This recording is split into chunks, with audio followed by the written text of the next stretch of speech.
नौकरी ले लो, नौकरी, ढेर सारी नौकरी, अच्छी अच्छी नौकरी, ताजा ताजा नौकरी।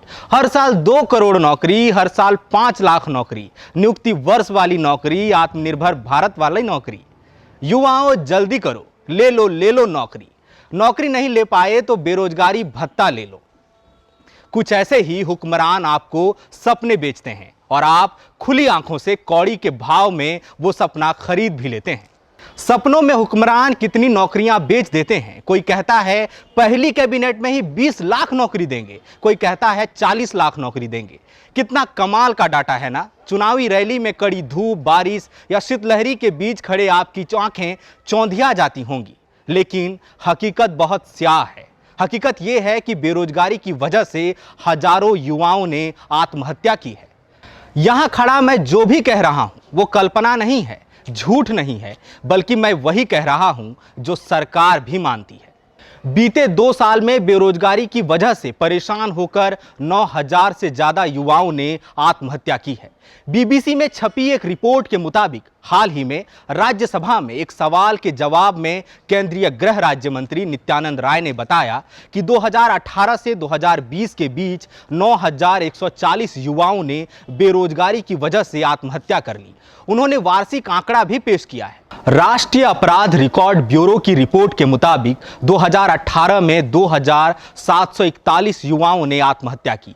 2019 में 2,851 युवाओं ने आत्महत्या की। 2020 में 3,548 युवाओं ने आत्महत्या कर ली। इन सब की आत्महत्या का कारण बेरोजगारी थी। ध्यान रखिएगा, ये लोग आंकड़े नहीं हैं, इंसान थे जिनका सपना था, उम्मीदें थी। उम्मीदों के साथ ये लोग भी पोलिंग बूथ की लाइनों में लगे, वादों पर भरोसा करके वोट किया, रोजगार के आपके दिखाए सपनों से अपना भविष्य देखा था, जो अंधकारमय हो गया है। कुछ साल पहले पीएम का एक बयान याद कीजिए। एक टीवी चैनल के इंटरव्यू में उन्होंने रोजगार के सवाल पर कहा था कि आपकी स्टूडियो के बाहर खड़ा होकर कोई पकौड़े बेचता है, रोज 200 से 400 रुपए कमा लेता है, तो क्या वो रोजगार नहीं है? चलिए मान लेते हैं स्वरोजगार है, लेकिन सभी लोग पकौड़ा तो नहीं तल सकते ना। पीएम की बात को तर्कसंगत मान भी लेते हैं, लेकिन तब जब सरकारी विभागों में सभी पद ठसाठस भरे हों। पर ऐसा है क्या? ऐसा बिल्कुल नहीं है। हाल ही में केंद्र के कार्मिक, लोक शिकायत और पेंशन मंत्रालय के राज्य मंत्री डॉक्टर जितेंद्र सिंह ने केंद्र सरकार के अलग अलग विभागों में खाली पदों का ब्यौरा दिया था।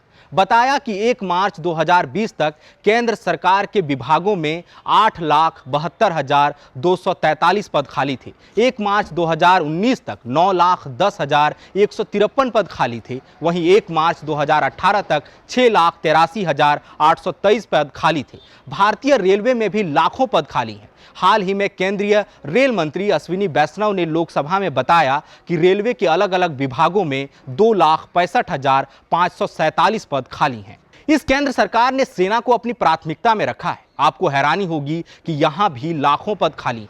दैनिक भास्कर में छपी एक रिपोर्ट के मुताबिक भारतीय सेना के तीनों अंगों को मिलाकर कुल 1,22,555 पद खाली हैं। इसमें अधिकारी से लेकर सिपाही तक के पद शामिल हैं। रेलवे और भारतीय सेना 2 ऐसे क्षेत्र हैं जहां भारतीय मध्य वर्ग से आने वाला युवा नौकरी पाने की चाह रखता है। किसी कंक्रीट से भरे मैदान में पसीने बहाता है, 10 बाई 10 के किसी कमरे में प्रतियोगी परीक्षाओं के काम आने वाली पत्रिकाएं रटता है, सालों तहरी खाकर जीवन गुजार देता है, ये सोचकर कि एक दिन सब अच्छा हो जाएगा। लेकिन वो अच्छे दिन आ ही नहीं रहे। बात देश के दूसरे सबसे बेरोजगार राज्य झारखंड की। 7 दिसंबर 2021 यानी झारखंड में नियुक्ति वर्ष का आखिरी महीना। मुख्यमंत्री हेमंत सोरेन ने एक कार्यक्रम के दौरान कहा कि पैसा ही कमाना है ना, खाली नौकरी से पैसा आता है क्या? आप कोई और रोजगार नहीं कर सकते क्या? अंडा बेचिए, मुर्गी पालन कीजिए, स्वरोजगार कीजिए। स्वरोजगार सुनने में बहुत अच्छा लगता है। सरकार के हिसाब से आपको सरकारी नौकरी नहीं दी जा सकती, तो हमारे हिसाब से सब स्वरोजगार भी नहीं कर सकते। सबको सरकारी नौकरी नहीं दे सकते वाली बात तभी तर्कसंगत लगती है जब विभागों में सभी पद भरे पड़े हों, पर ऐसा है नहीं। 14 मार्च 2021 को नवभारत टाइम्स में छपी एक रिपोर्ट के मुताबिक झारखंड सरकार के कई विभागों में कुल 5,25,000 पद स्वीकृत हैं। इनमें से 3,39,000 से ज्यादा पद खाली हैं। योजना सह वित्त विभाग के मुताबिक झारखंड में अलग अलग विभागों में महज 1,95,255 लोग ही काम कर रहे हैं। 3,39,860 पद खाली हैं। इसकी वजह से सरकारी काम बुरी तरह से प्रभावित होता है। अधिकारियों और कर्मचारियों पर अतिरिक्त भार पड़ता है। बीते 20 साल में महज 6 बार जेपीएससी की परीक्षा आयोजित की जा सकी है।